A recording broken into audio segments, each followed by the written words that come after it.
ദയാദുർഗ. രചന നിമ സുരേഷ്. അവതരണം അപര. രോമക്കാടുകൾ തിങ്ങി നിറഞ്ഞ അയാളുടെ വലതു കൈയിലെ പരുക്കൻ വിരലുകൾ തനിക്ക് മുന്നിൽ നിൽക്കുന്ന 6 വയസ്സുകാരിയുടെ ലോലമായ തുടുത്ത കവിളിണകളെ തഴുകിയ ആ കുഞ്ഞുടുപ്പിനിടയിലൂടെ അവളുടെ ഇളം മേനിയിലേക്ക് അരിച്ചിറങ്ങി. അവൾ കൊച്ചരി പല്ലുകാട്ടി അയാളെ നോക്കി നിഷ്കളങ്കമായി ചിരിച്ചു. തിരികെ അയാളും ഒരിറ്റു വാത്സല്യമില്ലാതെ, അനുകമ്പയില്ലാതെ, കാമം ജ്വലിക്കുന്ന കണ്ണുകളോടെ പുറത്തേക്കുന്തിയ തൻ്റെ വെളുത്ത ദന്തങ്ങൾ കാട്ടി വന്യതയോടെ പുഞ്ചിരിച്ചു, ഒരു നരഭോജിയെപ്പോലെ. അയാളുടെ ഹൃദയത്തിൽ പടർന്ന കറുപ്പ് തിരിച്ചറിയാതെ ആ കുഞ്ഞിപ്പെണ്ണ് തൻ്റെ ഉള്ളം കയ്യിൽ അയാൾ വെച്ച് തന്ന പാവയെ ഉയർത്തിക്കാണിച്ച് കുസൃതിയോടെ തലയിളക്കി. വല്യമാമ പറയണത് കേട്ടാ മോൾക്കിതുപോലുള്ള ഒത്തിരി എണ്ണത്തിന് ഇനിയും വാങ്ങിച്ചു തരാം കേട്ടോ. കുഞ്ഞിളം കണ്ണുകൾ വിടർന്നു, ചുടികൾ അത്രയേറെ അഴകോടെ വിരിഞ്ഞു. കുഞ്ഞിനെ ആകെ തുകയൊന്ന് വീക്ഷിച്ചയാൾ അവളെ വാരിയെടുത്ത് കിടക്കയിലിരുത്തി. അവൾ അപ്പോഴും തൻ്റെ കയ്യിലടങ്ങിയ പാവക്കുഞ്ഞിൻ്റെ ചന്തം ആസ്വദിക്കുന്ന തിരക്കിലായിരുന്നു. മുറ്റത്ത് തുലാവർഷം അതിൻ്റെ വന്യതയിൽ ആർത്തലച്ചു പെയ്യുമ്പോൾ അയാൾ ആ കുഞ്ഞിൻ്റെ പിഞ്ചിളം മേനിയെ കാർന്നെടുത്തു. വിഭ്രാന്തിയോടെ കുഞ്ഞു ശരീരത്തെ ഞെരിച്ചുടയ്ക്കുമ്പോൾ ഓർത്തില്ല തനിക്കും ഒരു മകളുണ്ടെന്ന്. അവളുടെ കരച്ചിൽ ചീളുകൾ കലിതുള്ളി പെയ്യുന്ന മഴയിൽ അലിഞ്ഞു ചേർന്നു. നിറയെ മണികളുള്ള വെള്ളിക്കൊലുസുകളുടെ കിലുക്കം നിലച്ചു. നേത്രഗോളങ്ങൾ മേൽപോട്ടുയർന്ന് ഇമകൾ കൂമ്പിയടഞ്ഞു. അവളുടെ ചലനമറ്റ വലത് കൈവിരലുകൾ അപ്പോഴും അരികിൽ കിടക്കുന്ന പാവക്കുഞ്ഞിൻ്റെ സ്വർണ്ണ നിറമുള്ള മുടിയിഴകളിൽ മുറുകെ പിടിച്ചിരുന്നു. വിയർപ്പൊലിച്ചിറങ്ങിയ മേനിയോടെ അയാൾ ആ കുഞ്ഞിൻ്റെ പിഞ്ചിളം ശരീരത്തിൽ നിന്നും അകന്നു മാറുമ്പോൾ അവളിൽ പേരിന് മാത്രം ഒരിറ്റു ജീവൻ ബാക്കിയുണ്ടായി. ആ നീചൻ അവളെ കൊന്നില്ല.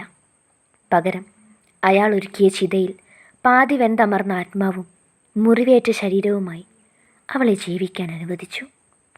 അവൾ ദയാദുർഗ. ദയാ! പ്രൗഢിയോടെ ഞെളിഞ്ഞു നിൽക്കുന്ന 4 കെട്ട് തറവാടിൻ്റെ മുകളിലെ മുറിയിൽ നിന്നും ഉച്ചത്തിൽ ആക്രോശമുയർന്നു. അലക്കിക്കൊണ്ടിരുന്ന തുണികൾ കല്ലിന് മീതെ വെച്ച് ദയ വെപ്രാളം പൂണ്ട് അകത്തേക്ക് പാഞ്ഞു.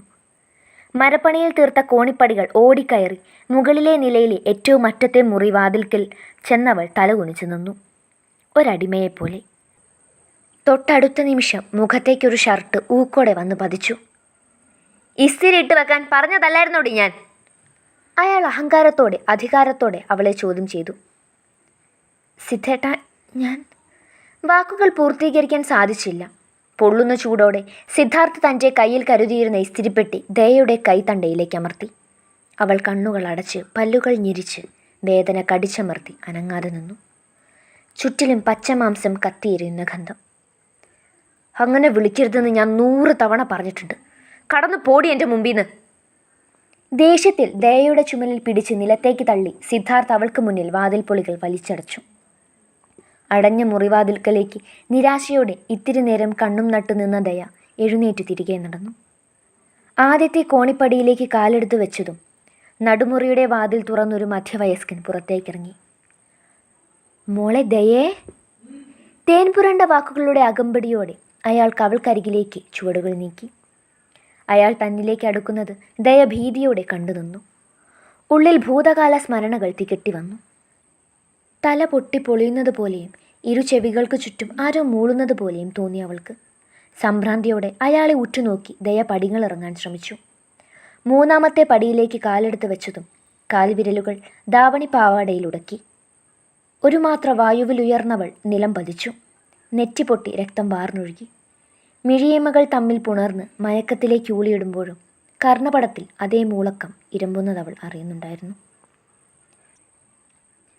മയക്കം വിട്ട് മിഴികൾ വിടർത്തിയ ദയ തൻ്റെ മുന്നിലിരിക്കുന്ന വൃദ്ധനെ കണ്ട് പിടഞ്ഞെഴുന്നേറ്റു. ശ്രദ്ധിക്കണ്ടേ ദച്ചു? വാത്സല്യപൂരിതമായിരുന്നു അയാളുടെ വദനം. ചുറ്റും കൂടി നിന്ന പലരിലും അവളോടുള്ള അദ്ദേഹത്തിൻ്റെ സമീപനം മുഷിച്ചിലുണ്ടാക്കി. ആ വൃദ്ധൻ ദയയുടെ മെലിഞ്ഞുണങ്ങിയ കൈത്തണ്ടയിലേക്ക് തൻ്റെ ശുഷ്കിച്ച കരങ്ങൾ ചേർത്തതും അവൾ പിടഞ്ഞു. അദ്ദേഹം കണ്ണുകൾ കുറുക്കി അവളുടെ കയ്യിലേക്ക് സൂക്ഷ്മതയോടെ നോക്കി. നേത്രഗോളങ്ങൾ പൊള്ളി വീർത്ത് കുമിള കെട്ടിയ പാടിൽ തറഞ്ഞു നിന്നു. അടുക്കളയിൽ നിന്ന് പറ്റിയതാ മുത്തശ്ശ? ചോദ്യം ഉയരും മുമ്പേ അദ്ദേഹത്തിന് മാത്രം കേൾക്കാൻ പാകത്തിന് നന്നേ നേർത്ത സ്വരത്തിൽ പറഞ്ഞു. നാവിൻ തുമ്പിൽ നിന്നും സത്യം പുറത്തു വീണാൽ വേദനകൾ ഇരട്ടിക്കും. മുറിപ്പെടുത്താനുള്ള പലരുടെയും ആവേശവും മൂക്കും. അവർക്ക് ഞാൻ സഹോദരിയുടെ മകളല്ല, ചേച്ചിയല്ല, അവകാശികളില്ലാത്ത, ആരും തുണയില്ലാത്ത അടിമയാണ്. അടിമയായ മനുഷ്യമകം. വല്യമാമ്മയുടെ കുട്ടിക്ക് എന്താ പറ്റിയത്? കൂടി നിന്നവരെ വകഞ്ഞു മാറ്റി രവീന്ദ്രൻ ദയക്കരികിൽ വന്നിരുന്ന് അവളെ നെഞ്ചോട് ചേർത്തു. അയാളുടെ വിയർപ്പിൻ്റെ ഗന്ധം അവളെ അസ്വസ്ഥപ്പെടുത്തി. അറപ്പോടെ ദയ കണ്ണുകൾ ഇറുക്കെ അടച്ചു. തൊണ്ടക്കുഴിയോളം ഓക്കാനം തികട്ടി വന്നപ്പോൾ അയാളെ തള്ളി മാറ്റിയവൾ പുറത്തേക്കോടി. വെറുപ്പോടെ ഉറക്കെ ഉറക്കെ ഓക്കാനിച്ചു. എത്രയൊക്കെ ശ്രമിച്ചിട്ടും ആമാശയത്തിൽ നിന്നും പുളിച്ച വെള്ളമല്ലാതെ ഭക്ഷണത്തിൻ്റെ നേർത്ത അവശിഷ്ടം പോലും പുറത്തേക്ക് തികട്ടി എത്തിയില്ല. മതി നിന്റെ നാട്യം. ഒന്ന് തേച്ചൊരച്ച് കുളിച്ചിട്ട് മുകളിലേക്ക് എനിക്കൊരു ഗ്ലാസ് ചായ കൊണ്ടുവാ. പിന്നിൽ നിന്നും ആജ്ഞ ഉയർന്നപ്പോൾ ദയ അവശതയോടെ തലചെരിച്ച് അടുക്കള വാതിൽക്കലേക്ക് നോക്കി. അവിടെ 2 സ്ത്രീജനങ്ങൾ. ദയയുടെ വല്യമ്മ സാവിത്രിയും ഒപ്പം അവരുടെ മകൾ സ്വാതിയും. എത്ര തേച്ചൊരിച്ചാലും കാക്ക കൊക്കാവോ മോളെ? വല്യമ്മ പുച്ഛത്തോടെ പരിഹസിച്ചു. അതാസ്വദിച്ചപ്പോൾ സ്വാതി കുലുങ്ങി ചിരിച്ചു. ദയയ്ക്ക് നിസ്സംഗതയ്ക്കപ്പുറം മറ്റൊരു വികാരവും അനുഭവപ്പെട്ടില്ല. അവൾ കൊടുകുടെ ചിരിക്കുന്ന സ്വാതിയെ ഇമവട്ടാതെ നോക്കി നിന്നു. തുമ്പപ്പൂവിൻ്റെ നിറമുള്ളവൾ. പക്ഷെ ചുണ്ടിലെ പുഞ്ചിരിയും പാതി വിരിഞ്ഞ മിഴികളും അമ്മാമ്മയെ ഓർമ്മിപ്പിക്കുന്നു. അവൾ വല്യമ്മാമ്മയുടെ തനി പകർപ്പാണ്. സിദ്ധുവേട്ടൻ വല്യമ്മയുടെയും. എന്താടി അസത്തെ എൻ്റെ കുഞ്ഞിനെ നോക്കി വെള്ളമിറക്കണത്? നിന്റെ കണ്ണ് ഞാൻ കുത്തിപ്പൊട്ടിക്കും, ശാപം പിടിച്ചവളെ. പഴിച്ചുകൊണ്ടവർ മുറ്റത്തേക്ക് നീട്ടിത്തുപ്പി. അത് ദയയുടെ കാൽപാദത്തിലേക്ക് തെറിച്ചു. അവൾക്ക് അവജ്ഞ തോന്നിയില്ല, അറപ്പ് തോന്നിയില്ല.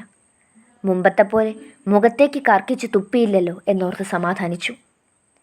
ഉച്ചവേലിൻ്റെ കാഠിന്യം ശമിച്ചു തുടങ്ങിയ വേളയിൽ തറവാട്ടിലുള്ളവരെല്ലാവരും ഇടനാഴിയിൽ ഒത്തുകൂടി. വർഷങ്ങളായുള്ള പതിവാണ് ഇത്തരമൊരു ഒത്തുചേരൽ. ദയയ്ക്കാകെ മനസ്സുഖം ലഭിക്കുന്ന ചുരുക്കം ചില നിമിഷങ്ങളിലൊന്ന്. അവൾ അടുക്കളയിലെ ഒരു മൂലയിൽ തളർച്ചയോടെ കാല് നീട്ടിയിരുന്ന് ചർച്ചകളിലേക്ക് ചെവിയോർത്തു. ഈ മാസം 30-നാണ് സുഭദ്രയുടെ ആണ്ട്. വാക്കുകൾ ശ്രവിച്ച് ദയ ഞെട്ടിപ്പിടഞ്ഞെഴുന്നേറ്റ് സ്റ്റോർ മുറിയിലേക്ക് പാഞ്ഞു. വിരലുകൾ പൊടിയും മാറാലയും പിടിച്ച കലണ്ടറിലെ അക്കങ്ങളിലൂടെ ഓടി നടന്നു. അതെ, 30-നാണ് അമ്മയുടെ ആണ്ട്. എന്തേ ഈ വർഷം താൻ മറന്നുപോയി? കണ്ട ഓർമ്മയില്ല. പണ്ടെപ്പോഴോ മുത്തശ്ശിയുടെ ഇരുമ്പലമാറ വൃത്തിയാക്കുന്നതിനിടയിൽ പാതി വ്യക്തതയുള്ള ഒരു ചിത്രം കയ്യിൽ കിട്ടിയിരുന്നു. ആ രൂപം അതുപോലെ നെഞ്ചിൽ കുത്തിവെച്ചിട്ടുണ്ട്. എന്നാൽ അച്ഛൻ്റെ മുഖം പോലും അറിയില്ല. പേര് മാത്രം അറിവുണ്ട്, വാസുദേവൻ. ദച്ചു. മുത്തശ്ശൻ്റെ ശബ്ദം ചിന്തകളെ തടസ്സപ്പെടുത്തി. അവൾ ധൃതിയിൽ ഉമ്മറത്തേക്ക് ഓടി വാതിലിന് മറവിൽ ആരും കാണാതെ തല കുനിച്ചു നിന്നു. ശേഖരൻ വിളിച്ചിരുന്നു. ചെന്നൈയിൽ നിന്നും 4 മാസത്തെ ലീവിന് അവരിങ്ങോട്ട് വരുന്നുണ്ടെന്ന്. 2 ദിവസം മുന്നേ അവൻ സുഭദ്രയെ സ്വപ്നം കണ്ടത്രേ. മുത്തശ്ശൻ പറഞ്ഞു നിർത്തിയപ്പോൾ ദയ മിഴികളുയർത്തി അയാളെ നോക്കി. ഇത്തവണ അവൾക്ക് വേണ്ടി കർമ്മങ്ങൾ ചെയ്യണമെന്നാ കുട്ടി പറയണത്. ഈ ഏട്ടനെന്താ ഭ്രാന്തുണ്ടോ? നമ്മളെയൊക്കെ നാണം കെടുത്തി ആ കീഴ്ജാതിക്കാരനൊപ്പം ജീവിക്കാൻ ഇറങ്ങി പുറപ്പെട്ടപ്പോഴേ അവൾ നമുക്ക് അന്യായതല്ലേ? നമ്മുടെയൊക്കെ മനസ്സിൽ ചത്ത് മണ്ണടിഞ്ഞതല്ലേ? സാവിത്രി. പ്രഭാകരവർമ്മയുടെ ഘനഗാംഭീര്യമാർന്ന ശബ്ദം അവിടമാകെ മുഴങ്ങിക്കേട്ടു. വാക്കുകൾ കൊണ്ട് എത്രയൊക്കെ ബന്ധങ്ങൾ അറുത്തുമാറ്റാൻ ശ്രമിച്ചാലും അവൾ ശേഖരൻ്റെയും നിൻ്റെ ഇളയ സഹോദരി തന്നെയാണ്. എൻ്റെയും കൗസല്യയുടെയും മകളും. പറയുമ്പോൾ അയാൾക്ക് നെഞ്ചകം വിങ്ങി. അത് വാക്കുകളിലും പ്രതിഫലിച്ചു. അവൾ ചെയ്ത തെറ്റിന് അവളെ നമ്മൾ ശിക്ഷിച്ചില്ലേ സാവിത്രി? ആരോരുമില്ലാതൊരു അനാഥയെപ്പോലെ ജീവിച്ചില്ലേ എൻ്റെ കുട്ടി 3-4 വർഷം? അതവളുടെ കയ്യിലിരിപ്പിൻ്റെ ഗുണം. കണ്ടോമാർക്കൊപ്പം ഇറങ്ങിപ്പോകുന്നതിന് മുമ്പേ അവൻ ഏത് തരക്കാരനാണെന്ന് കൂടി അറിയാൻ ശ്രമിക്കണമായിരുന്നു. രവീന്ദ്രൻ ഇതിൽ അഭിപ്രായം പറയണ്ട. നിനക്കറിയാമായിരുന്നല്ലോ അവൾക്ക് അവനുമായുള്ള അടുപ്പം. അവൻ തൻ്റെ ചങ്ങാതിയായിരുന്നില്ലേ? എന്തുകൊണ്ട് നീ ഞങ്ങളെ ആരെ അറിയിച്ചില്ല? പ്രഭാകരവർമ്മയുടെ ചോദ്യം അയാളെ നിശബ്ദനാക്കി. അച്ഛൻ എന്തിനാ രവിയേട്ടനോട് കയർക്കണത്? അദ്ദേഹം പറഞ്ഞതിൽ എന്താ തെറ്റ്? നമ്മളെ മറ്റുള്ളവർക്ക് മുമ്പിൽ അപഹാസ്യരാക്കി ഇറങ്ങിപ്പോയവളുടെ മരണത്തെക്കുറിച്ചോർത്ത് ദുഃഖിക്കേണ്ട ഒരു ആവശ്യമില്ല. അവൾ നമ്മളെ ചതിച്ചിട്ടും അവസാനം അവളുടെ മോൾക്കും നമ്മൾ തന്നെ വേണ്ടി വന്നില്ല ആശയത്തിന്. ഒരു കുറവുമില്ലാണ്ട് നമ്മൾ നോക്കണില്ലേ അവളുടെ മകളെ? എൻ്റെ രവിയേട്ട സാധ്യമോളെ പോലെയല്ലേ അവളെ സ്നേഹിക്കുന്നത്? രവീന്ദ്രൻ്റെ കണ്ണുകൾ ദയയിലേക്ക് നീണ്ടു. ചുണ്ടുകൾ കൗശലതയോടെ വിടർന്നു. ദയക്ക് അയാളുടെ കണ്ണുകളെ ചൂഴ്ന്നെടുക്കാൻ തോന്നി. മൂർച്ചയേറിയ കഠാരയാൽ അയാളുടെ ശരീരത്തെ ആഴത്തിൽ കുത്തിക്കീറി ആ രക്തം കൊണ്ട് ആറാടാനും തോന്നി. എല്ലാം തോന്നലുകളിൽ മാത്രം ഒതുങ്ങി. വാക്കിലും നോക്കിലും പ്രവർത്തികളിലും ദയ ഭീരുവാണ്, ബലഹീനയാണ്. അവളിലെ ശക്തി, വ്യക്തിത്വം, പെൺമ എല്ലാം 15 വർഷങ്ങൾക്ക് മുമ്പേ ക്ഷയിച്ചു പോയെന്നവൾ അടിയുറച്ച് വിശ്വസിക്കുന്നു. വർഷങ്ങൾക്കിപ്പുറവും അത്തരമൊരു മിഥ്യാധാരണയിൽ അഭയം പ്രാപിച്ചവൾ ആത്മാവില്ലാത്ത പാഴ്ജഡമായി ജീവിക്കുന്നു. ഒരു കണക്കിന് ഏട്ടം വരണത് നന്നായി. ഞാൻ കുറച്ച് നാൾ മുൻപ് സ്വാതിമോളുടെ ജാതകം നോക്കിച്ചിരുന്നു. അവൾക്കിപ്പോൾ മംഗല്യയോഗമുണ്ട്. കൈലാസമോൻ്റെ കോഴ്സൊക്കെ കഴിഞ്ഞ് ഇപ്പോൾ ജോലിയൊക്കെ ആയില്ലേ, ഇനി വെച്ച് താമസിപ്പിക്കണ്ടല്ലോ. അതിപ്പം നമ്മൾ മാത്രം പറഞ്ഞിട്ട് കാര്യമുണ്ടോ? കുട്ടികൾക്കും കൂടി താല്പര്യം വേണ്ടേ? അച്ഛൻ എന്തേ പറയണത്? അവർ തമ്മിലുള്ള ബന്ധം വർഷങ്ങൾക്ക് മുമ്പേ നമ്മൾ ഉറപ്പിച്ചതല്ലേ. സ്വാതിമോള് കൈലാസിനുള്ളതാണെന്ന് എത്ര പ്രാവശ്യം അവർ കേൾക്ക് പറഞ്ഞിരിക്കണു. അവരന്നുള്ളതുപോലെയാണോ സാവിത്രിയെ ഇപ്പം?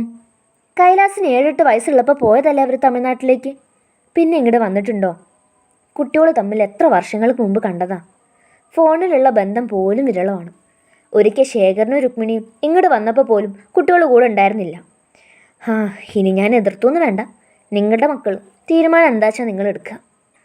ഒരു കാര്യം, സ്വാതിയേക്കാൾ 2 വയസ്സിന് എളുപ്പമേ ഉള്ളൂ ദച്ചുവിന്.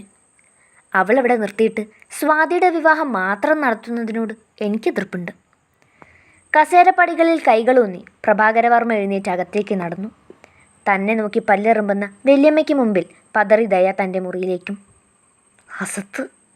കോപത്തോടെ നേരിതിൻ്റെ തുമ്പ് വലിച്ച് അരയിൽ തിരുകി ദയയ്ക്ക് പിന്നാലെ പോകാൻ ഒരുങ്ങിയ സാവിത്രിയെ രവീന്ദ്രൻ തടഞ്ഞു. ഞാൻ സംസാരിക്കാം അവളോട്. രവിയേട്ടനാണ് അവളുടെ അഹങ്കാരത്തിന് വളം വെച്ച് കൊടുക്കുന്നത്. തന്തേൻ തള്ളയില്ലാത്ത കുട്ടിയല്ലേ സാവിത്രി. വിട്ടേക്ക്, നീ ചെല്ല്, ഞാൻ അവളെ ഒന്ന് കാണട്ടെ. സാവിത്രിയെ കടന്ന് ക്രൂരമായി ചിരിച്ചുകൊണ്ടയാൾ ദയയുടെ മുറി ലക്ഷ്യത്തിലാക്കി നടന്നു.